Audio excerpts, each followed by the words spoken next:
Gagawin ko ang gusto kong ang kaya ko. Ayan.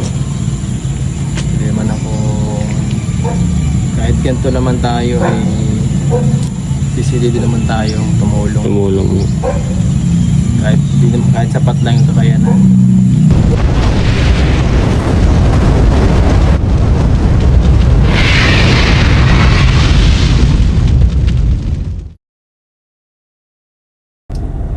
Ayan, mapagpalang araw po sa ating lahat mga kalingap. Welcome to my YouTube channel, Julumags TV. Ngayon araw na to mga kalingap, maulan pa rin dito sa Daet. Pero sige, tuloy lang at papasok po tayo sa kalingap sa team building po ng Kalingap Tahanan. At balitan natin na may papasok din na mga angels dito guys. Siyempre papasok daw po si Edu, di ba? Napag-usapan namin kahapon. At syempre, meron din po tayo ibibigay. Ayan guys, meron din po tayo ibibigay na nagpadala po para sa pinsan niya na may sakit na nasa Kapalonga guys. Alam nyo naman siguro kung ano po yung diniscuss niya sa live niya. Kaya ito, kung papasok po siya ngayon, ipapaabot po natin itong pinamigay po nila Manang V. Nagbigay po si Manang B ng 2,000 pesos at kay Tita Perlita David nagbigay din po ng 3,000 pesos para sa pinsan po ni Kalingap Edu na may sakit po. At malaking tulong po ito sa kanyang pinsan, sa kanyang pagpapagamot guys. Kaya ang the best po na gawin natin ay yung prayer po kay Lord, kay Allah, para sa agarang paggaling po ng kanyang pinsan o sa kanyang operasyon kung operahan na po yan. Kaya maraming salamat sa mga tumutulong po, no, sa mga kababayan po natin na lubos na nangangailangan, lalong nasa mga nasa laylayan, sa mga taong walang-wala, kapos sa pera. Ayan, malaking tulong po ito sa kanila. Kaya si Lord na lang po ang bahala magbalik siksik, liglig at umaapaw na biyaya po sa mga lahat po na mga tumutulong, sa mga nanonood po sa vlog namin. Yan, sa mga silent viewers, lalong-lalo na sa mga OFW sponsor. Maraming salamat po sa tulong nyo sa pag-share, panonood sa vlog namin, live namin, sa hindi pag-skip ng ads. Malaking tulong po yan sa mga beneficiaries po namin ng bawat sa amin dito. Kaya maraming salamat sa patuloy na pagtangkilik sa mga video namin, sa suporta nyo kay Kuya Bal Santos Matubang, ang aming founder, at sa aming boss si Kalingap Rob.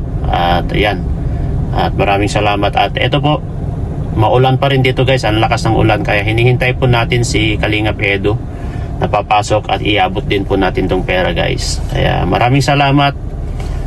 Ayan, to God be all the glory. Andyan na pala si Kuya Nel, naghihintay din po si Kuya Nel dyan guys. Ayan si Kuya Nel po yan. At alam ko nasa unahan na rin po si Pure Help guys. May dumating na po dyan sa likod guys. Ayan, nagbukas na ng ayun si Ian. Ian guys. Tapos si Ian, nandyan na si Ian guys. Yan, wala pa. Nasaan ka siya, dude? Parang may ang kasya kanina yan ayo may. Ayan, baba tayo guys. Guys, bali pupuntahan po natin si Edu guys, no, para mabigay ng pera. Yan guys,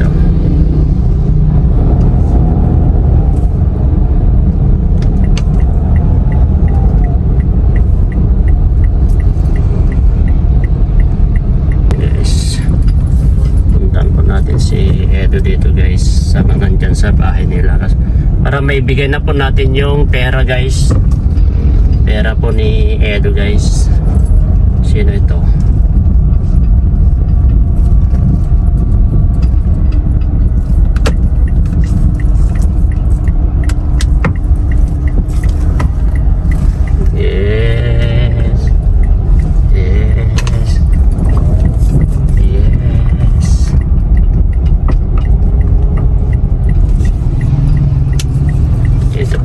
service kina Edo. Ay, wala pa yung service. Pero may nakamotor dun, guys. Ano yun? Sino kaya yun?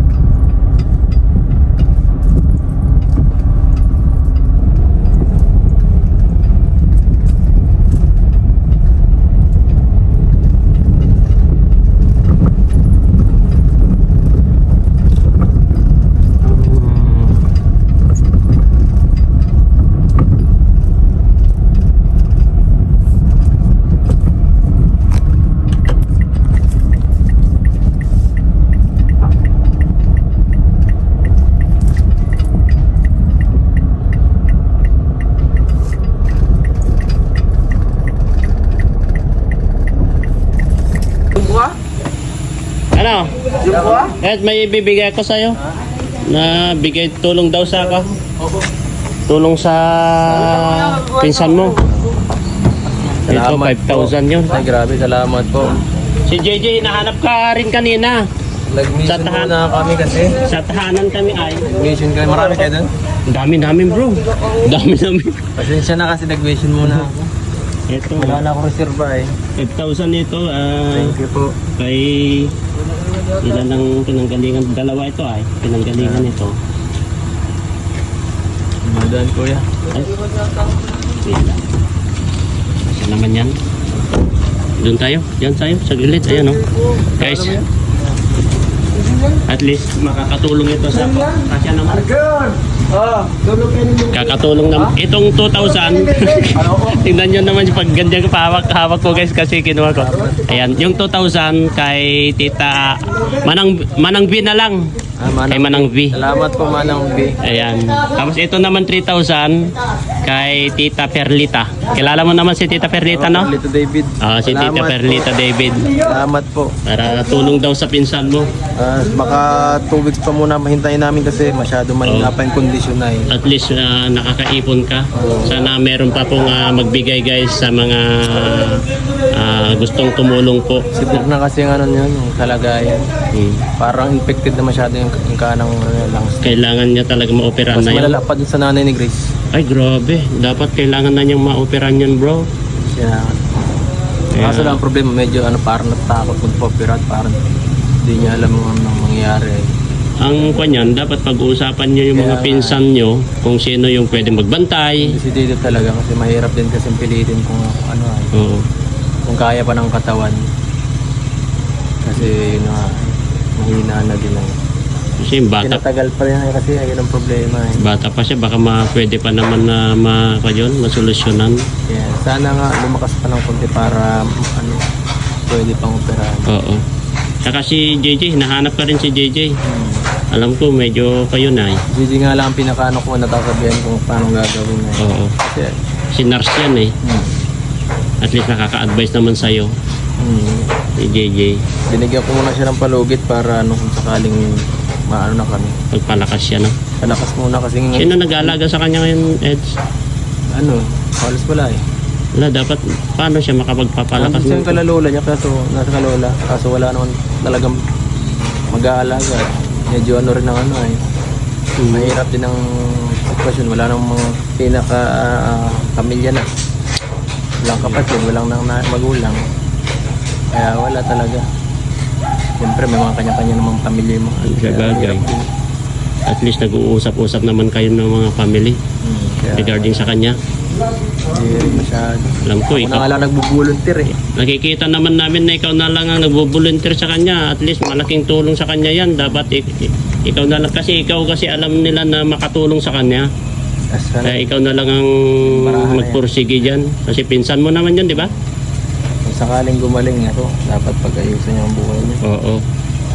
Malaking sahod, malaking bagay, malaking perang bibitawan na eh. Saka pagkakataon na niya yun, nabigyan ni Lord ng pangalawang Sana buhay. hipuin din ang kanyang pag-iisip kasi medyo negatibo na to gawa ng parang wala na siyang malapitan eh. Wala nang parang pakiramdam wala nang mamahal kaya na rebellious na ang utak eh. Ano yun, napuntahan mo na? Dapat ikaw ang magkuha na doon. Hindi, malayo kasi kapalongga eh. Oo. Pwede natin puntahan kapag kwa. Ang problema, ayaw din naman anong gagawin ta doon? Pag masundo, hindi na naman nagpapablog, eh di wala Hindi, rin talaga. okay na yun. Bayan mo na yung vlog. At least importante matulungan siya. Ganyan eh. Kaya nga di ko na rin alam gagawin ko na nakaraan eh. Oo. Kung ayaw niya magpa-vlog, okay lang yun. At least, importante, yung hinahabol natin ngayon yung kanya, yung sarili niya para makasurvive. Wala. At yun lang ang paraan eh. Kasi ikaw lang ang alam nila na makakatulong na sa kanya. Siyempre, ikaw alam nila na nagawa ka. At least ikaw na lang magpursige. Sana nga. Oo. Ako talaga, porsigido ako. Kaso, dapat din talaga hindi lang ako ay parehas kami. Usapin nyo sila. Usapin nyo rin yung Lagi mga kong kinakaano yun. pinsan nyo dun. Kinakausap. Kaso, desidido na siya maano eh. Ay, Mahirap eh. dapat merong tao na talagang laging nagganyan sa kanya. Yung Eh, parang pakarami, wala nagmamahal sa kanya, kaya nang mahirap eh. kaya negatibo na yung iniisip niya, no? Wala, di mo parang gano'n ay parang consume na siya masyado ng galit ay. Kaya nga kahit nga ganito, para maintindihan niya na hindi biro yung ginagawa ko ngayon. Oo. At least pinapakita mo yung tulong mo sa kanya ngayon. Ngayon, anong decision mo na ngayon sa kanya? In case na Gagawin ko kasi nakakalikom ka. Ayoko naman magkaroon ng parang regret na ako, wala akong ginawa. Oo. Kahit pa paano ay may ginawa ako. Oo, Sabi ko. laking tulong sa'yo. Kahit Pero sa pagkatapos ko nito, dapat pag-ayusin nila kung maging successful yung operasyon. Kasi kung hindi, naku, nakaka-disappoint. Pero siyempre, salamat sa lahat ng mga mga tumutulong dahil yan, malaking kabawasan po ito. Ayan guys, ang importante po guys, yung prayer po natin, yun ang mahalaga kasi wala pong imposible kay Lord ay. Yes. Kasi kapag kahit gaano ka kasinsir na gumaling, kung wala ka naman pananampalataya, is useless. Kasi kay Lord lang talaga. Ginagamit lang ang tao para daan, para mabago yung buhay ng mga ends, no? Ako na ang ginawang daan. Sana. Yan, At saka siyempre yung mga tumutulong na iba, kami na ang ginawang daan. Sana ay tawag dito. Pansin ko nga, sabi ko ikaw nagpupursige. Yung kanyang puso. Hawakan ng Diyos ang puso niya na para mabago. Sa laban lang, alam ko naman na kaya mo. Nandito lang naman kami, Eds. Kung kailangan mo yung tulong namin, kung kailangan mo yung puntahan natin sila, nandito lang kami. Text mo lang siguro ako. baka next week pwede natin puntahan. Oo, Kahit sige. yun, silipin lang. Kahit wala ng vlog. Oo. Ang importante kasi doon ay yung kanya, yung kalagayan niya. Kahit wala ng vlog, at least alam naman ng tao na meron kang pinaglalaanan. Yung mga nalilikom natin ngayon. Meron talaga. Sana po, kung yung mga gusto pang tumulong, ay malaking halaga po talaga yung kailangan yung kasi hindi po basta-basta. Kasi ayoko nang parang public kasi medyo severe eh. Parang nakakatakot kung basta-basta mo yun lang sa Kahit ayoko naman pagka ako mapahamak siya sa public. Makonsensya ka. Oo, makakakonsensya. Kung maaari ka, kung ako magde-decision, kung may pera lang, bakit hindi na private na lang?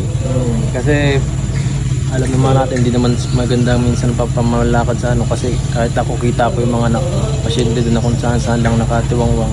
Totoo yan. Hindi naman sa Kahit sabihin natin pinagaganyan. si JJ pa may contact, mahirap sabihin na mapupukusan. Wala naman na si JJ sa ospital. Oo, kasi na siya. Kaya kung malikom man tayo, mapupuntahan natin 1 week, malaking tulong po yun. Kapag Ako kulang. bahala, pag kulang sa sahod ko na lang. Oo. Hindi naman ako namimilit kaya ang sa akin lang. Salamat. Yung gusto lang tumulong. Salamat. Ayan guys, ayan po guys, baka sana po ipag-pray nyo po Pray nyo na na lang po. Sana pag okay para kung sakaling desidido na rin siya talaga magpaano. Larga na. Larga na. Oo, ayan. Siya na lang iniintay ko kung na siya. Makumbinsi. Lumakas yung katawan niya. Sila mama mo, kumbinsin nyo. Hindi kayo naman ang may contact doon di ba? Usapin nyo, positive lagi, always positive. Positive kami kasi siya lang talaga sobrang consume ng negatibo, ang hirap. Pumipilig pa nga siya na parang wala yan, hindi kayang pa yan. Hira ka, doktor na nagsabi ko, operahan ka na. Marunong ka pa. Kung sa yan. Pabira. Kung talaga yun. Bata pa siya? 30 years old? Bata pa. Kaso yung katawan niya ay Mahina na. hindi pwedeng baliwalayin yung makita ng doktor ay. At Kasi least, taon na pina-check up nyo na o pinakita nyo na? Taon na yun, pinipigil, lumala lang lumala hanggang sa yan, parang acute na yata yun. Ang hirap yung ganun, yung acute eh. Pero sana pa. Para kasi 30 years old, malakas pa yung katawan niya. Bata pa kasi talaga, Kaya pa niya yung katawan niya. Sana lang talaga alagaan niya. Ayan guys, yung mga gusto pong tumulong na baka next week siguro, baka puntahan namin. Puntahan natin kay next week. Para Hindi Monday, Tuesday. Oo. Puntahan tayo. Ayun guys, kung wala man kayong makikita na vlog, at least gumagawa po kami ng paraan para masurvive po yung pinsan po ni Eds guys, no. Kasi alam nyo naman, mahirap na kumbinsin yun kasi ganyan talaga kapag negatibo ang utak niya. Kaya gagawa kami ng paraan kung paano po namin makumbinsi na mapapunta sa ospital. Bata pa kasi na Oo. Sayang yung buhay niya. Elementary pa lang, ulila na yun ay. Grabe. Sino nag-aalaga sa kanya, Eds? Sa lola na lang. Grabe, no? Siyempre kami naman, may buhay-walay kami, hindi naman kami doon. Kaya hindi ko rin masyado na nakakamusta. Pero at least nalaman mo ngayon, ikaw believe nga ako sa iyo kasi ikaw nagpupursige ngayon.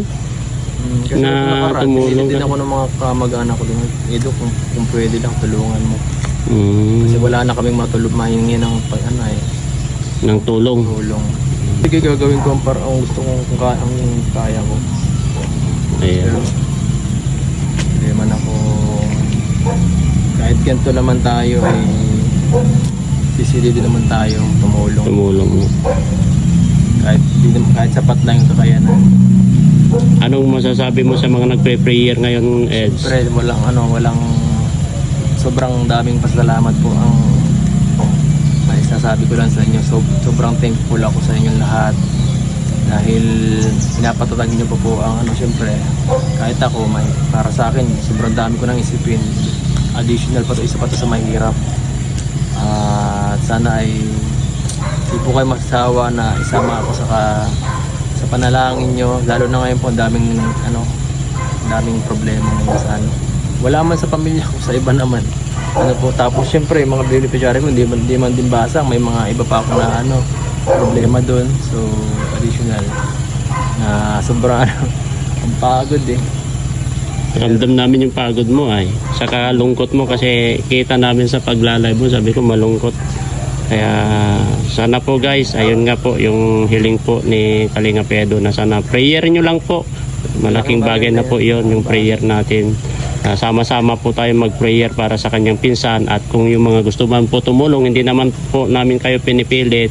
Yung may gusto lang na gustong tumulong para masurvive po natin yung buhay po ni yung pinsan ni Eds guys, yun lang po. Kaya maraming salamat Eds, at ayan, sana sa susunod sana meron pang magbibigay, pinapadaan sa amin, at yan, para makatulong po sa pinsan mo Eds, no? Pray lang, dito lang kami Eds, thank you. Thank you. Ayan guys. Ayun guys, bale na ibigay na po natin yung pera po na pinaabot po nila Tita Manang B, no? At kay Tita Perlita David, maraming salamat sa inyo sa tulong nyo po sa pinsan ni Edo, at naibigay na po natin yung pera guys, at maraming salamat. Sana meron pa pong magbibigay tulong po, no, para sa pinsan po ni Edo. Kaya si Lord na lang po ang bahalang magbalik siksik liglig at umaapaw na biyaya sa mga tulong nyo po, no, sa mga taong lubos na nangangailangan po dito sa Pilipinas.